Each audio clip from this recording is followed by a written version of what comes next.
Good morning guys. Good morning everyday. Good morning Barangay Landayan. Sad to say na tumaas yung tubig eh.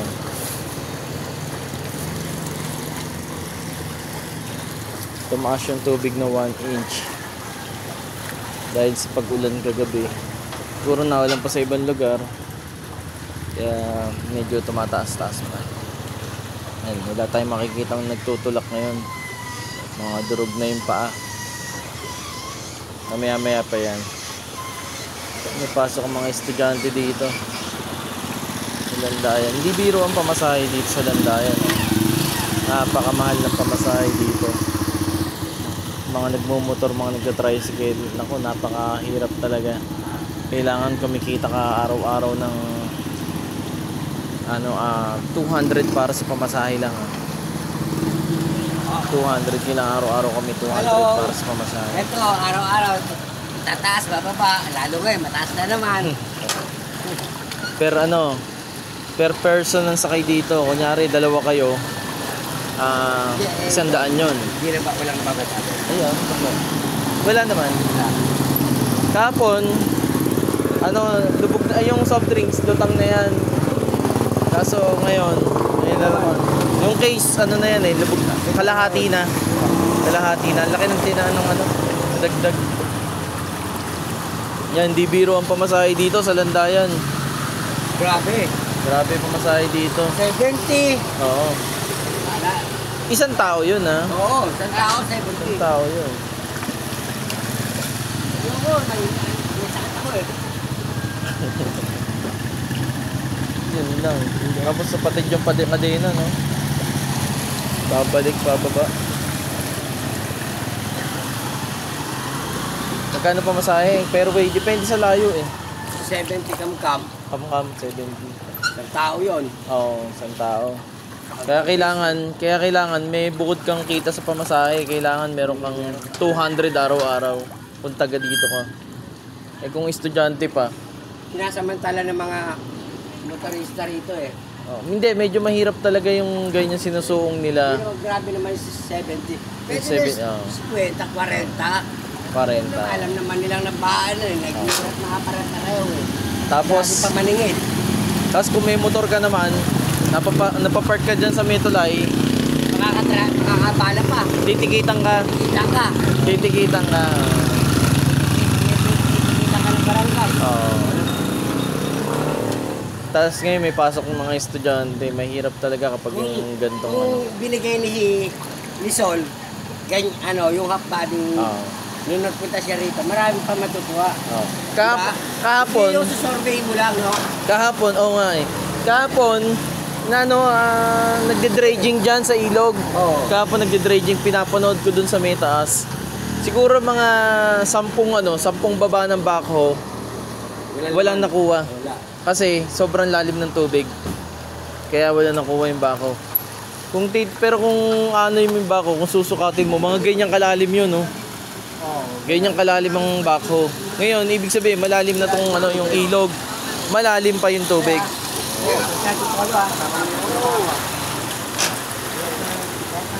Malaking tulong yung dredging, yun nga lang talagang hindi kinakain. Mas maganda kung daraga yung, kung tawagin namin daraga eh.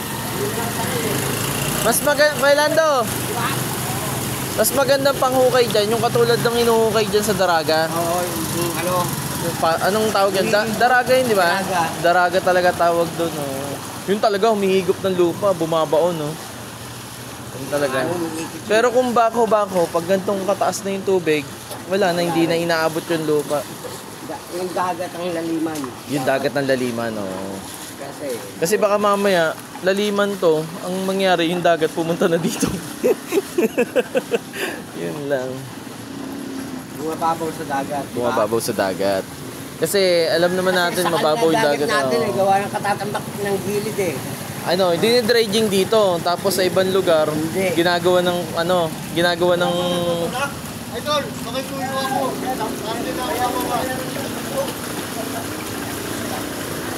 Sampu pang iyo si Jeding yun. Ay, hindi naka-play yun! Yun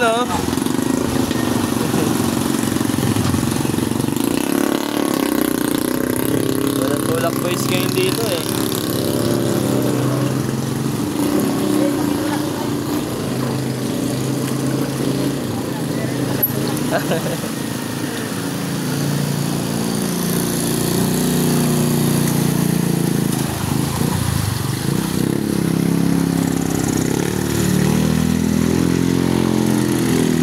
Ayan guys, comment nyo lang kung may nagde-dredging din sa mga ilog-ilog nyo dyan para malaman natin kung ilan yung nagde-dredging kasi dito may nagde-dredging dito, yun nga lang nag-iisa yung nagde-dredging dito at wala na silang mahukay na lupa kasi sobrang lalim na ng tubig. Yan si Elmer oh, sipag na nagde-deliver ng yelo oh. Shout out. Dito kong pogi oh, pasok na oh, ayun oh. Oh, estudyante. May discount dyan pag namasahe ah.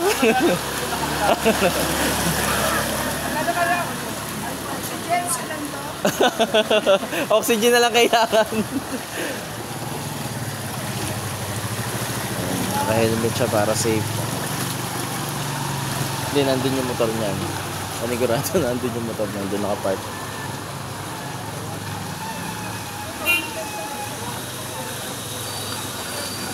Ito dito sa may tulay, kapag yung nag-park kayo dyan, titikitan kayo. Kasi yung ibang delivery boy, nagpa-park dyan, tinitikitan nila.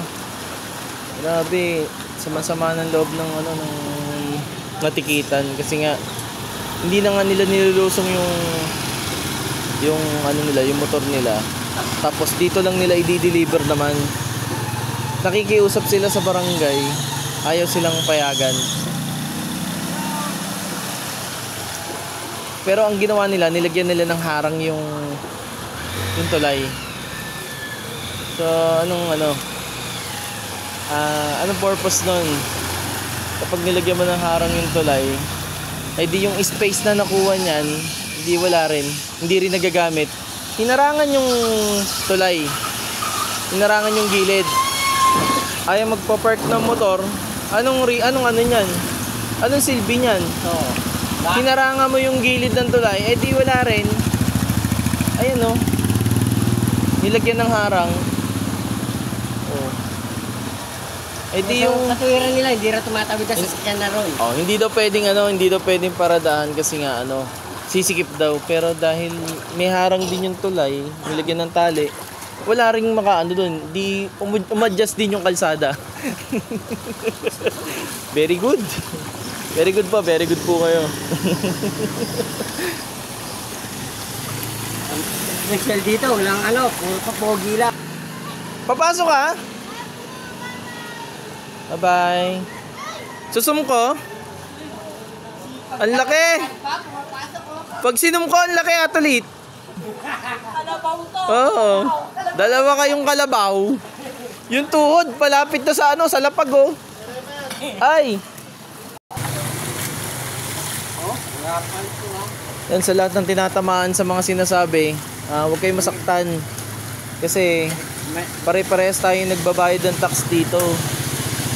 Ultimo chichirya, may tax na yan. Sa atin kinukuha yan. Si Kuya Lando nga ilang sigarilyo mo maghapon. Oo, laki ng tax nun. Laki ng tax nun. Kaya huwag kayong aasta na tagapagmana kayo ng Pilipinas, tagapagmana kayo ng landayan. Kaya kumilis din ang mga dapat mga tayo. Ayan, naglalabas lang ng yung si Kuya Lando. Yan talaga. Kasi nakikita mo kaya lang nandiyan, nung may dumating na opisyalis, nandiyan lahat ng di ba? Oo. Opisyalis ng landayan, puro pa-picture. Vlog. Yun May action. May action sila na kahit na walang pagkain yan. Sabi ko nga sa mga estudyante, yung half-bodying bota, ganito. Gantong bota. Kahit na nagbigay siya ng half-bodying bota, matutuwa pa ibang tao. Yan, pag yung ganyan, order lang kayo sa link ko. Hindi, puro nasa plaza lang iniintindi nila, di ba? Ano naman tayong dito lang? Yung mga estudyante, kahit sa mga estudyante na lang eh. Kahit mga sa estudyante na lang. Matutuwa na kami. Para makapasok Matutuwa na May mga sizes naman yan eh. Kasi concern ako sa mga estudyante. Malaking tulong yun para sa estudyante. Huwag nyo nang bigay yung pamaskong handog. Yun na lang ang gastusin nyo. Kasi magkano yung pamaskong handog kung sasabihin yung 1,000. Kahit tuloy natin. Magkano lang naman to. Ayan. Oo, tirahan mo kasi. Para sa mga estudyante lang na mga taga dito, yung mga binabaan, yun lang naman yung concern dapat. Hindi naman lahat. Kasi, siyempre, yung iba naman hindi naman nagbabaha. Yung dito, talagang binabaha yung katulad nun. Diba?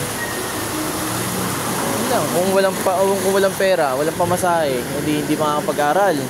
Tapos sasabihin ng teacher babagsak kayo. Diba? Ang gagawin, mapipilitan lumusong yung bata. Ilan na namamatay sa leptospirosis dito? Hindi binabalita. Hindi binabalita, pero marami na. Hindi binabalita. Ayan. Hindi binabalita. Totoo lang, ganun. Ang sakit, ang sakit. Napakasakit. Bye!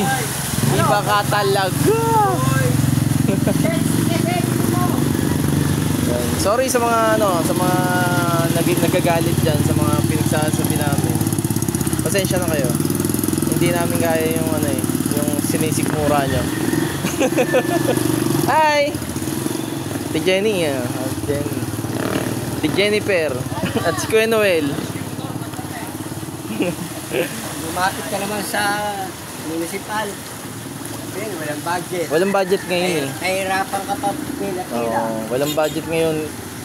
Kami nga PhilHealth. Ayun, PhilHealth nga pala, hinulugan mo ng 18 years.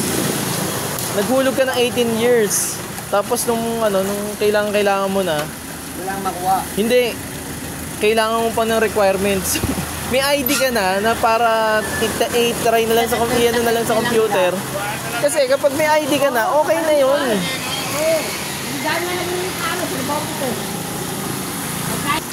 Yun, nung ginamit namin yung PhilHealth, kailangan pa ng MDR, marami pang hinahanap. Biruin mo, hinulugan mo ng 18 years. Ang daling maghulog, di ba? Ang daling maghulog kapag nasa company kasi tuloy-tuloy yan eh. Nung gagamitin mo na, marami ka nang kailangan requirements. Ang sakit nun. Ayun, hanggang dito na lang. Good morning muna. Good morning, good morning.